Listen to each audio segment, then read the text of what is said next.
राधे कृष्णा। मैं आपको बताने जा रही हूँ कि केजरीवाल ने एक बड़ा ऐलान कर दिया है और उनका कहना है कि वो 1 या 2 दिन बाद इस्तीफा देने वाले हैं।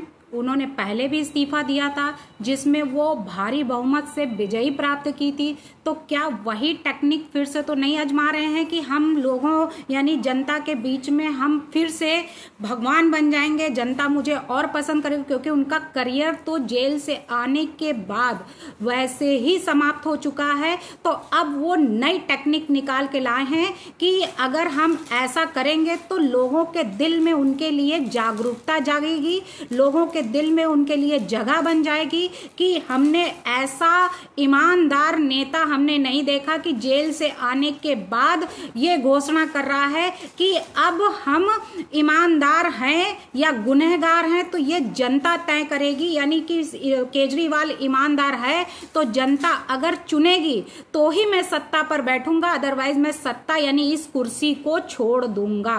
तो कुर्सी तो उनकी पहले ही छीनी जा चुकी है। यानी उनके हाथ में जब वो जमानत पर छूटे, कोर्ट ने उनको जमानत दे दी है, लेकिन उनके हाथ, उनके पैर, उनके सब कुछ कट गए हैं। उनके पास कोई पावर वैसे भी नहीं रह गई। तो अब वो करें तो क्या करें? तो उन्होंने एक नई टेक्निक आजमाई कि जिस तरीके से सीता माता और रामचंद्र भगवान और लक्ष्मण जी वनवास के लिए गए थे, 14 वर्ष का वनवास काटा।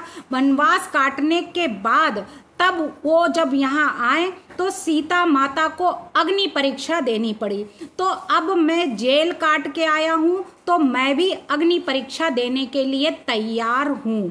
तो अग्नि परीक्षा तो क्या सीता माता ने अकेले ही दी थी? अगर देते तो अग्नि परीक्षा 14 साल का वनवास करके आए थे तो सभी को देनी थी। तो अग्नि परीक्षा केवल सीता माता की ही हुई थी, तो उसमें सिसोदिया भी हैं, सबको। तो मेन यानी कि वो खुद मानते हैं कि मेन मुखिया केजरीवाल ही हैं। और सीता माता ने अगर अग्नि परीक्षा दी थी तो वो धरती पर समा गई थी। तो धरती में समाने के बाद में फिर उनका पता भी नहीं लगा कि अब वो कहाँ गई, यानी धरती की गोद में चली गई।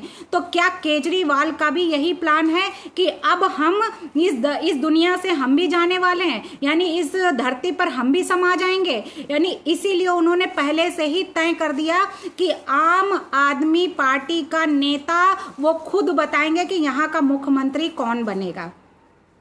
जब तक जनता तय नहीं कर देती कि केजरीवाल ईमानदार है, उनका बेटा ईमानदार है, क्योंकि केजरीवाल ने कहा यहाँ तो लोगों ने हमें चोर बताया, भारत माता के साथ धोखा दिया है, ऐसा बताया। तो केजरीवाल को इतना सब कुछ सुनने के बाद, जेल काटने के बाद, अब केजरीवाल का दिल्ली में वैसे भी कोई मुंह नहीं रह गया है। तो केजरीवाल ने तय कर लिया है कि अब वो यहाँ की कुर्सी छोड़ेंगे, इस्तीफा देंगे। लेकिन इस्तीफा वो सीधा सीधा नहीं देंगे, उसमें भी भगवान को लेके आए हैं कि 14 साल के वनवास के बाद में अगर सीता माता अग्नि परीक्षा दिए तो मैं भी अग्नि परीक्षा दूंगा। यानी जनता तय करेगी, जनता पर उन्होंने छोड़ दिया, क्योंकि वो सारे काम वैसे भी जनता पर छोड़ देते हैं, लेकिन जो उनको करना होता है वो अपना कर लेते हैं। तो वही है कि हमसे क्या भूल हुई जो ये सजा हमको मिली है। तो ये सजा जो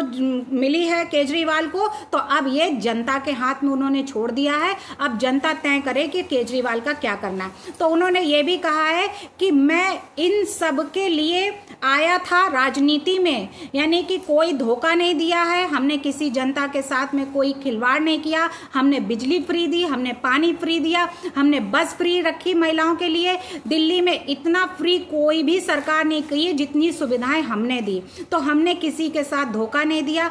मैं सत्ता से पैसा नहीं, पैसे से सत्ता, इस खेल को खेलने नहीं आया हूं। मैं देश की रक्षा करने आया हूं। यानी वो सत्ता जो उनके हाथ में है, उस सत्ता को उन्होंने ऐसा नहीं कहा कि मैं सत्ता से पैसा बनाने आया हूं या पैसे से सत्ता को जीतने आया हूं। मैं खेल को खेलने आया हूं, ये भी नहीं है। मैं तो देश में सिर्फ आया हूं राजनीति करने और देश की रक्षा करने के लिए। तो केजरीवाल अगर ऐसा कह रहे हैं तो केजरीवाल को अब क्या वाकई में 2-3 दिन बाद इस्तीफा देना योजना पर क्या विश्वास है केजरीवाल इस्तीफा देंगे? तो केजरीवाल अभी भी कोई पलटी मार सकते हैं। कहते नहीं है कि जोर का झटका धीरे से, तो केजरीवाल ने जरूर कोई झटका दिया है और ये झटका जो जोर से दिया है तो इसका असर देख रहे हैं कि अब इसका असर कैसा पड़ता है, क्या रिएक्शन लोगों में होता है, क्या विपक्ष के लोगों में होता है, क्या दिल्ली की जनता में होता है। तो उसका रिएक्शन देखने के बाद केजरीवाल फिर से कोई नई पलटी मारेंगे, क्योंकि केजरीवाल के पास अब वैसे भी कुछ नहीं बचा है। तो अब वो ये रिएक्शन देख देख के लोगों के मन की मनसा जानना चाह रहे हैं कि अब देखें कि क्या होता है। तो केजरीवाल कितने ईमानदार हैं, कितने गुनहगार हैं, तो अब वो जनता तय करेगी कि अब आने वाला जो सीएम होगा तो वो केजरीवाल को ही चुना जाएगा या फिर कोई और होगा, या फिर उनके केंद्र, अब दिल्ली की जो सरकार है, दिल्ली जो है वो केंद्र चलाएगी या फिर से आप पार्टी का दबदबा होगा। यानी अब केंद्र के हाथ में सारी सत्ता दिल्ली की आने वाली है या केजरीवाल के ही कोई विधायक या कोई पार्टी का कोई नेता मुख्यमंत्री बनेगा। तो अब दिल्ली में कौन तय करेगा कि वहां की सरकार किसके हाथ लगने वाली है। इसका जो मेन मुखिया होगा, जो मेन सॉवरेंटी जिसके हाथ में जाएगी वो कौन होगा, अब वो दिल्ली की जनता ही बताएगी। धन्यवाद।